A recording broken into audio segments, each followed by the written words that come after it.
भारत की सशक्त बेटियां। स्वामी विवेकानंद ने कहा है, अमेरिका की प्रत्येक स्त्री को इतनी उत्तम शिक्षा प्राप्त होती है जिसकी कल्पना भी अधिकांश भारतीय स्त्रियों के लिए कठिन है। क्या हम अपनी स्त्रियों को वैसी उच्च कोटि की शिक्षा नहीं दे सकते? हमारा कर्तव्य है कि इस महान कार्य को तुरंत आरंभ कर दें।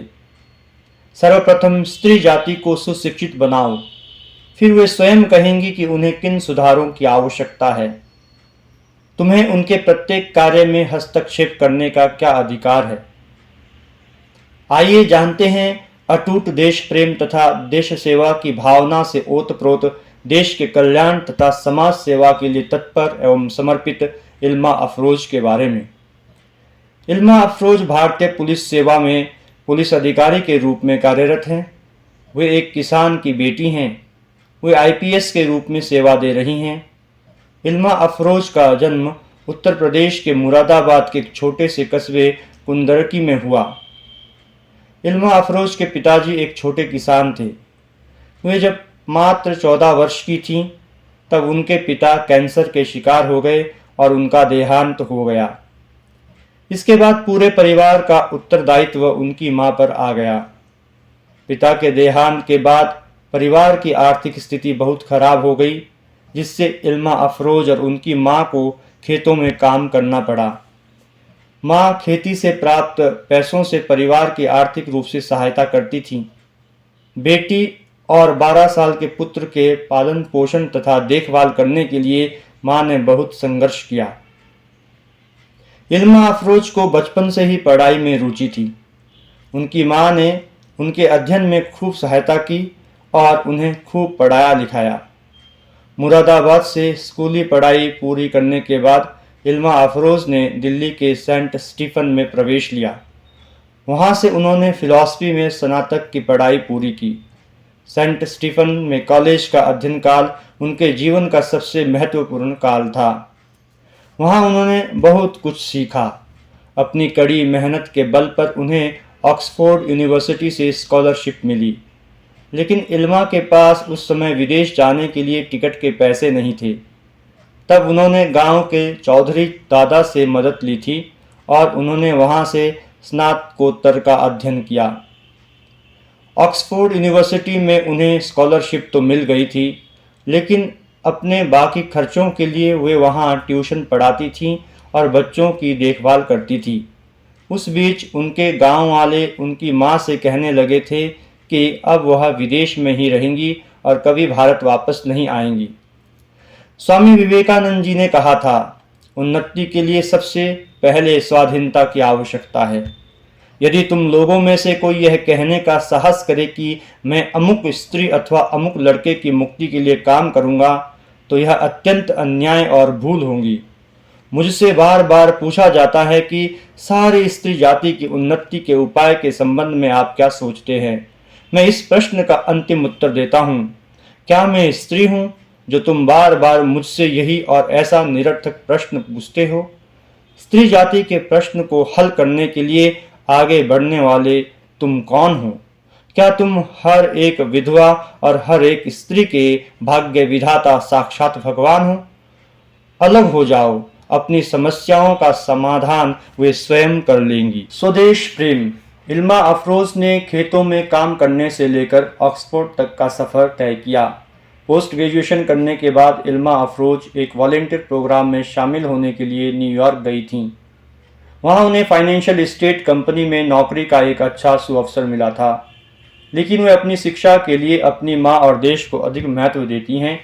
इसीलिए विदेश में नौकरी करने के बजाय इल्मा अफरोज भारत वापस आई और अपने देश की सेवा करने के लिए भारत आकर उन्होंने यूपीएससी परीक्षा की तैयारी शुरू कर दी। अपने देश के प्रति अटूट प्रेम तथा देश सेवा की भावना से ओतप्रोत इल्मा अफरोज ने प्रशासनिक सेवा की कठिन परीक्षा के लिए कठोर परिश्रम किया। उन्होंने अपने परिवार की सहायता और कठोर परिश्रम के बल पर यूपीएससी की परीक्षा पहले ही प्रयास में उत्तीर्ण की और उसमें 217वां स्थान प्राप्त किया। तब उनकी आयु 26 वर्ष थी। इल्मा अफरोज ने जनता के कल्याण के लिए तथा देश की सेवा करने के लिए भारतीय पुलिस सेवा को चुना। वर्तमान में वे शिमला में एसपी एसडीआरएफ के पद पर कार्यरत हैं। आईपीएस इल्मा अफरोज का जीवन आज की युवा पीढ़ी के लिए प्रेरणादायक हैं। आधुनिक भारतीय नारियां विभिन्न स्तरों तथा आयामों में संघर्ष कर रही है। वे पुरुषों के साथ प्रतिस्पर्धा में कम नहीं हैं। वे विभिन्न प्रकार से संघर्ष करती हुई अपनी प्रतिभा के बल पर देश और देशवासियों की सेवा में अपना योगदान देकर देश का नाम गौरवान्वित कर रही हैं। आइए जानते हैं भारतीय महिला खिलाड़ी के बारे में जिन्होंने अपने अतुलनीय प्रदर्शन से देश का नाम रोशन किया है। असफलता से डरो नहीं। साइखोम मीराबाई चानू एक भारतीय भारोत्तोलन खिलाड़ी हैं। मीराबाई चानू का जन्म 8 अगस्त 1994 को भारत के उत्तर पूर्वी राज्य मणिपुर की राजधानी इम्फाल में एक अत्यंत ही साधारण परिवार में हुआ था।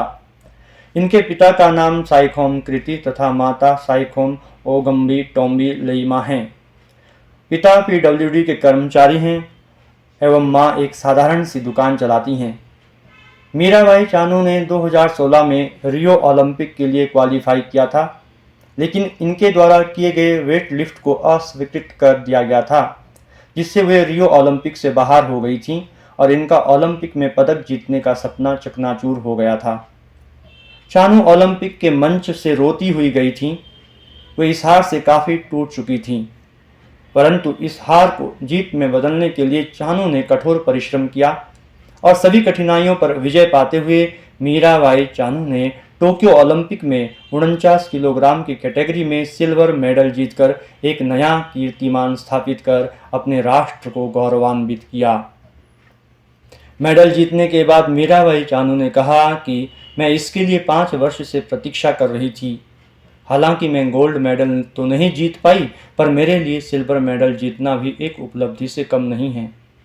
सुश्री कर्णम मल्लेश्वरी कांस्य पदक सिडनी ओलंपिक 2000 के बाद चानू वेट लिफ्टिंग में पदक जीतने वाली दूसरी और भारत की ओर से रजत पदक जीतने वाली प्रथम भारतीय वेट लिफ्टर बनी।